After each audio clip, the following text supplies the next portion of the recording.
નમસ્કાર મિત્રો, અમારી યુટ્યુબ ચેનલમાં તમારું હાર્દિક સ્વાગત છે. મિત્રો, અત્યારે જામનગર મ્યુનિસિપાલિટી કોર્પોરેશનની અંદર અલગ અલગ પોસ્ટ ઉપર જગ્યાઓ પડેલી છે કે જેની અંદર તમારી લાયકાત શું માગેલી છે, આ ફોર્મ ભરવા માટેની ઉંમર કેટલી છે, આ ફોર્મ કઈ લિંક ઉપરથી ભરવું, આ ફોર્મ ભરવા માટે કાસ્ટ વાઇઝ કુલ કેટલી જગ્યાઓ છે, આ ફોર્મ ભરવા માટે કાસ્ટ વાઇઝ કુલ કેટલી ફી છે અને આ ફોર્મ કેવી રીતના ભરવું એ તમે આ વિડીયોના માધ્યમ દ્વારા જોઈ શકશો. તો મિત્રો, સૌપ્રથમ તમે અમારી ચેનલ ઉપર નવા હો તો અમારી ચેનલને સબસ્ક્રાઈબ કરી લેજો અને બાજુમાં આપેલ બે આઇકોનને ક્લિક કરી લેજો, જેથી કરીને રોજ નવા વિડીયોની નોટિફિકેશન તમને મળતી રહે. તો મિત્રો, સૌપ્રથમ તમે ગૂગલમાં જઈને marugujrat.in કહીને વેબસાઇટ ઓપન કરશો તો એની અંદર મિત્રો તમે જોઈ શકશો કે જીએમસી રિક્રુટમેન્ટ 2025 એટલે કે જામનગર મ્યુનિસિપલ કોર્પોરેશનની અંદર અલગ અલગ પોસ્ટ ઉપર જગ્યાઓ પડેલી છે, જે આપણે હવે જોઈએ કે કુલ કેટલી જગ્યાઓ છે. તો મિત્રો, કુલ થઈને 85 જગ્યાઓ છે અને આ ફોર્મ ભરવાના ચાલુ આજથી થઈ ગયા છે અને આ ફોર્મ ભરવા માટેની છેલ્લી તારીખ 8 એપ્રિલ 2025 છે. હવે કઈ પોસ્ટ ઉપર જગ્યાઓ પડેલી છે? તો મલ્ટી પોસ્ટ એક્રોસિસ એડમિનિસ્ટર ઉપર, ટેકનિકલની પોસ્ટ અને બીજી અલગ અલગ જગ્યાઓ છે. આમ થઈને કુલ 85 જગ્યાઓ છે. હવે આપણે જઈએ કે પોસ્ટ વાઇઝ કુલ કેટલી વેકન્સી છે. તો આસિસ્ટન્ટ ટાઉન પ્લાનર માટે જે ક્લાસ 2 કેટેગરી કહેવાય એની એક વેકન્સી છે. ડેપ્યુટી ચીફ એકાઉન્ટ માટેની એક વેકન્સી છે. ટેક્સ ઓફિસર માટેની એક જગ્યા છે. લીગલ ઓફિસર માટેની પણ એક જગ્યાઓ છે. ડેપ્યુટી પ્રોજેક્ટ ઓફિસર માટે એક જગ્યા છે. એકાઉન્ટ ઓફિસર માટે 4 જગ્યાઓ છે. ઓફિસ સુપ્રિન્ટેન્ડન્ટ માટે એક જગ્યાઓ છે. પબ્લિક રિલેક્શન ઓફિસર માટેની એક જગ્યા છે. ઓફિસ સુપ્રિન્ટેન્ડન્ટ ટેક્સ માટેની એક જગ્યાઓ છે. હવે એન્જિનિયરિંગ અને ટેકનિકલની વાત કરીએ તો એની અંદર ડેપ્યુટી એક્ઝિક્યુટિવ એન્જિનિયરિંગ માટેની એક જગ્યા છે. જુનિયર એન્જિનિયરિંગ સિવિલ માટેની 15 જગ્યાઓ છે. જુનિયર એન્જિનિયરિંગ ઇલેક્ટ્રિકલ માટે એક જગ્યા છે. જુનિયર એન્જિનિયરિંગ મિકેનિકલ માટે એક જગ્યાઓ છે. જુનિયર એન્જિનિયરિંગ એન્વાયરમેન્ટ માટે એક જગ્યા છે. ટેક્સ ઓફિસર માટે એક જગ્યા છે. વોટર વર્ક ઇન્સ્પેક્ટર માટે 5 જગ્યાઓ છે અને વોટર વર્ક સબ ઇન્સ્પેક્ટર માટે 12 જગ્યાઓ છે અને એન્વાયરમેન્ટ ઇન્સ્પેક્ટર માટે 2 જગ્યાઓ છે. હવે એન્વાયરમેન્ટ એન્ડ વેટેનરી જોબની વાત કરીએ તો વેટેનરી ઓફિસર માટેની 3 જગ્યાઓ છે.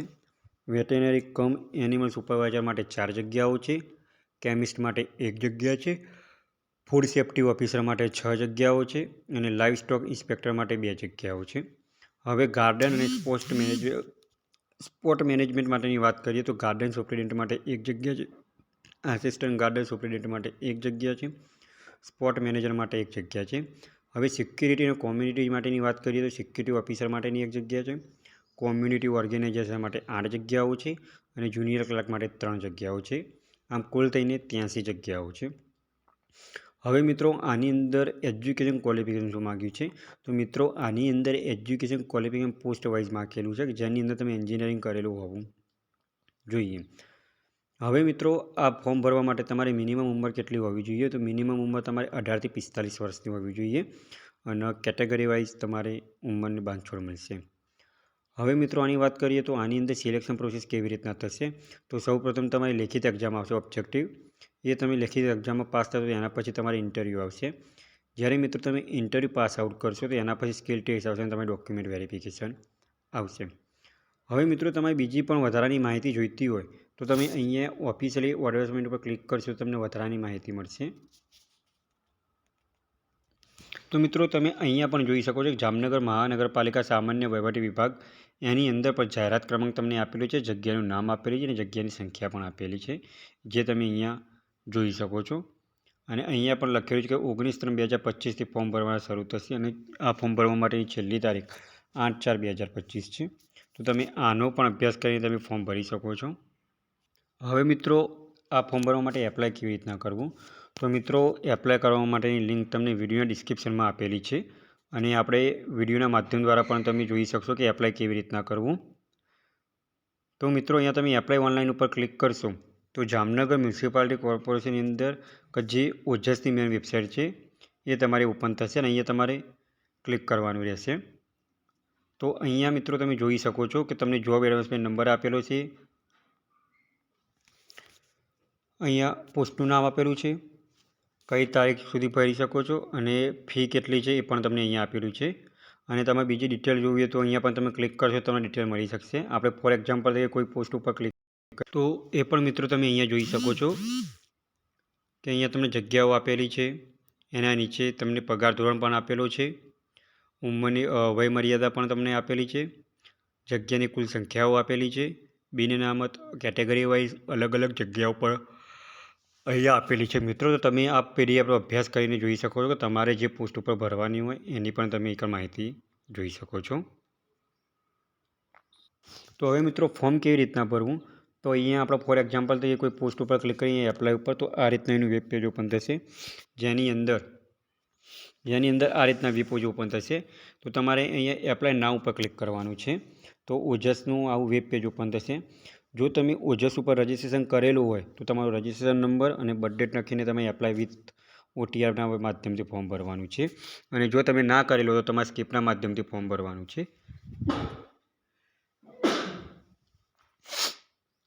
તમે સ્કીપના માધ્યમથી ફોર્મ ભરશો તો આ રીતના તમારું ઇન્ટરફિયર આવશે કે જેની અંદર લાલ ડોટ કરેલા છે એ તમારી કમ્પલસરી માહિતી ભરવાની છે. તો અહીંયા તમારે સરનામ લખવાનું રહેશે, ત્યાર પછી તમારું ફર્સ્ટ નેમ, એના પછી તમારું ફાધર નામ અને તમારું મધરનું નામ લખવાનું રહેશે.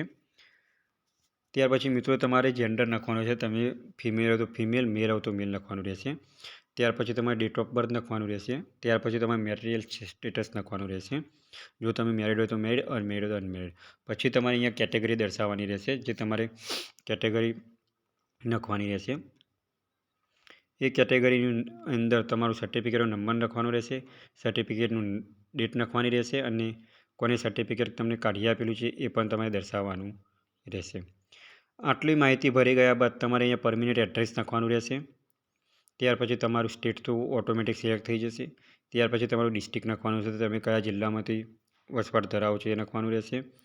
ત્યાર પછી તમારે તાલુકો લખવાનો રહેશે. અહીં તમારે તાલુકો સિલેક્ટ કરવાનો રહેશે. એના પછી તમારું પિનકોડ લખવાનું રહેશે. એ સેમને સેમ એડ્રેસ તમારે નીચે કોપી પેસ્ટ કરીને અહીંયા લખવાનું રહેશે. ત્યાર પછી તમારે મિત્રો અહીંયા મોબાઈલ નંબર લખવાનો રહેશે અને અહીંયા તમારે ઈમેલ આઈડી લખવાનો રહેશે. એ મોબાઈલ નંબર મિત્રો તમારે એવો ચાલુ હોવો જોઈએ કે જેના ઉપર એનો OTP આવશે તમે જ્યારે ફોર્મ સબમિટ કરશો ત્યારે. એના પછી તમારે અહીંયા જો તમે રમતગમતના ગુણ મેળવતા હોય તો યસ કરવાનું રહેશે, ના ધરાવતા હોય તો નો કરવાનું રહેશે. ત્યાર પછી મિત્રો અહીંયા તમારે લેંગ્વેજ સિલેક્ટ કરવાની રહેશે, જે તમે ઇંગ્લિશ, હિન્દી અને ગુજરાતી બોલી શકો છો, વાંચી શકો છો અને સમજી શકો છો. એના પર તમારે ટિક માર્ક કરવાનું રહેશે. ત્યાર પછી મિત્રો તમારે અહીંયા ક્વોલિફિકેશન સિલેક્ટ કરવાની રહેશે, જે તમે ક્વોલિફિકેશન લાયકાત ધરાવતા હોય. ત્યાર પછી તમારે અહીંયા પર્સન્ટેજ લખવાનું રહેશે. ત્યાર પછી તમારો ક્લાસ લખવાનો રહેશે. ત્યાર પછી તમારી બોર્ડ એટલે યુનિવર્સિટી લખવાની રહેશે. તમે કયા વર્ષમાં પાસ આઉટ કર્યું છે એ દર્શાવવાનું રહેશે અને તમારો છેલ્લા સેમનો સીટ નંબર દર્શાવવાનો રહેશે. એના પછી તમે વધારાની બીજી કોઈ લાયકાત ધરાવતા, પોસ્ટ ગ્રેજ્યુએશન ધરાવતા હોય તો પણ તમારે માહિતી તમારે અહીંયા લખવાની રહેશે, જે કમ્પલસરી નથી. આટલી માહિતી ભરાઈ ગયા બાદ તમારે અહીંયા યસ ઉપર ક્લિક આપીને સેવ કરવાનું રહેશે. તો તમારા મોબાઈલની અંદર અથવા તો પીસીની અંદર તમારો એનો એપ્લિકેશન નંબર આવશે. એ એપ્લિકેશનના માધ્યમ દ્વારા તમારે ફોટો અને સિગ્નેચર અપલોડ કરવાનું રહેશે. જે અહીંયા 3 ડોટ આપેલા છે એના પર તમે ક્લિક કરશો તો અહીંયા ફોટો અને સિગ્નેચરનું ઓપ્શન આપેલું છે. જે તમારું એપ્લિકેશન નંબર અને બર્થ ડેટ નાખીને કેપ્ચર નાખીને તમારે ફોટો અને સિગ્નેચર અપલોડ કરવાનું રહેશે. એ ફોટો અને સિગ્નેચર અપલોડ થઈ ગયા પછી તમારે અહીંયા કન્ફર્મ આપવાનું રહેશે. મિત્રો ફોર્મ ભરતી વખતે તમારે ધ્યાન રાખવાનું છે અને ફોર્મ કન્ફર્મ આપતી વખતે ધ્યાન રાખવાનું છે, કોઈ ભૂલચૂક છે નહીં એ તમારે ખાસ ચેક કરવાનું રહેશે. અહીંયા તમે એપ્લિકેશન નંબર, બર્થ ડેટ અને કેપ્ચર કોડ નાખીને ઓકે આપશો તો તમારી ડિટેલ શો થશે. એ ડિટેલ ઉપર તમારે કન્ફર્મ આપીને તમારે પછી જ એની પ્રિન્ટ લેવાની છે અને એ કન્ફર્મેશન નંબર તમે જે મોબાઈલ નંબર અને ઈમેલ આઈડી આપી હશે એની અંદર તમારો OTP જનરેટ થઈ જશે. તો મિત્રો, જે મિત્રોએ એન્જિનિયરિંગ લાયકાત ધરાવે છે તેવા મિત્રોને આ વિડીયો આગળ શેર કરો અને રોજ ગવર્મેન્ટ જોબને લગતા વિડીયો અને ટેકનિકલના વિડીયો જોવા માટે અમારી ચેનલને સબસ્ક્રાઈબ કરતા રહો.